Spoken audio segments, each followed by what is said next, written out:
now just excuse my bad voice, my bad looks, because I've got a cold. As you just saw, it's snowing outside and I'm knackered. Let's get on with this then. Seasons 12 I got onto.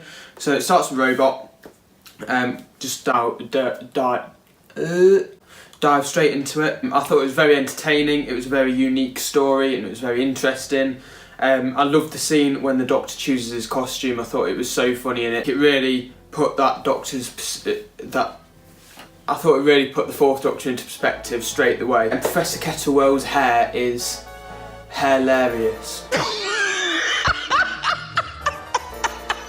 And I've even gone to getting some Professor Kettlewell's hair gel.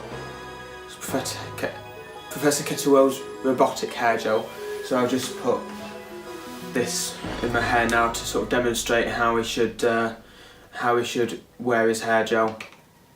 And I'll send that off to him as soon as I can. Bollocks. I haven't thought this through ever. Shit.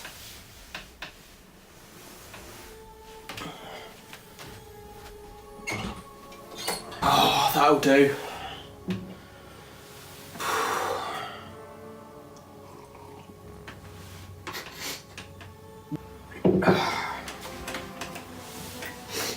The Arkin Space.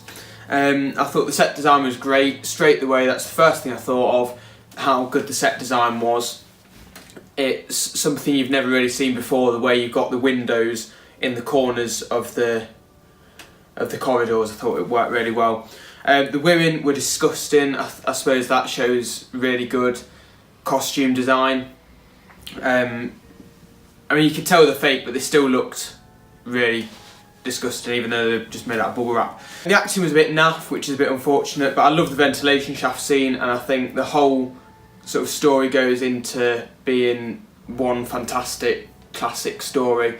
I feel like it is quite overrated at times. Oh yeah, the whole sort of season has another sort of overarching theme where you've got Space Station Nerva. Space Station Nerva is where the Arkin Space was set, and then in the final story, Revenge of the Cybermen, which obviously I'll get onto, that's set on Nerva Beacon, which is meant to be a few thousand years before the Arkin Space is set, before the solar flares.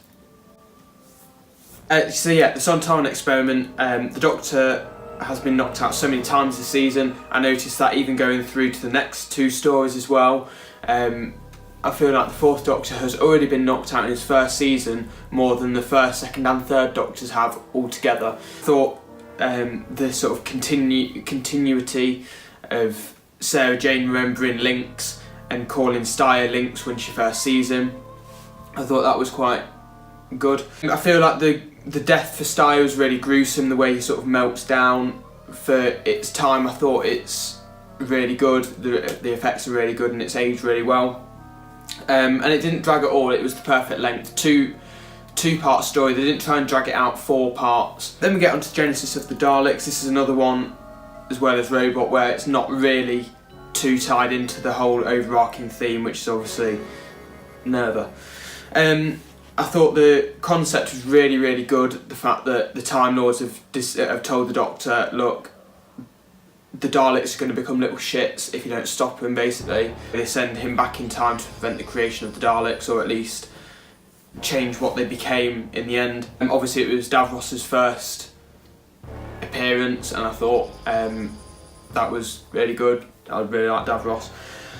I thought it was really funny when the Doctor comes in and he just says, "Excuse me, can you help me? I'm a spy." I thought that was really funny. Really good how you can barely see the Dalek mutants. Whenever they look into that room where all the mutants are, you never really get to see them until the Fourth Doctor comes out with one on his neck.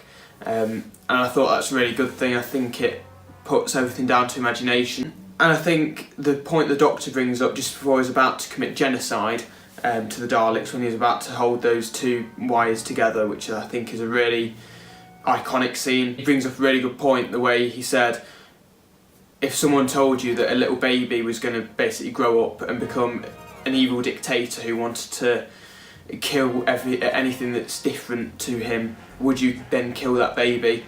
I feel like that's a really, really good point, and it really sums up the Doctor's character then again, he does go back and he does decide to kill them in the end, I think, but still. And then the final story is Revenge of the Cybermen. Now, the Cybermen are my favourite villains. This is my favourite Cyberman design. Well, I think it is. I feel like I'm saying that every time a new Cyberman comes into the marathon.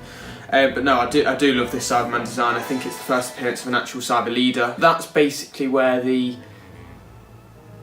positives stop. The negatives kick in now. I think it was really dull compared to Genesis of the Daleks, which is obviously the previous one. I feel like it's definitely the weakest Cyberman story that I've watched. The only one I haven't watched is the Arkin Space, so I'm not sure about that because obviously I'm leaving the missing stories out of this. No, it's definitely the weakest story in the season, which is a shame because it's the first Cyberman appearance since the 60s. So it is a shame, but oh well. It does go straight into the next season really well, the way it sort of leaves you on a cliffhanger where you've got the Brigadier basically summoning the Doctor back down to Earth again. But other than that, that's the season gone again.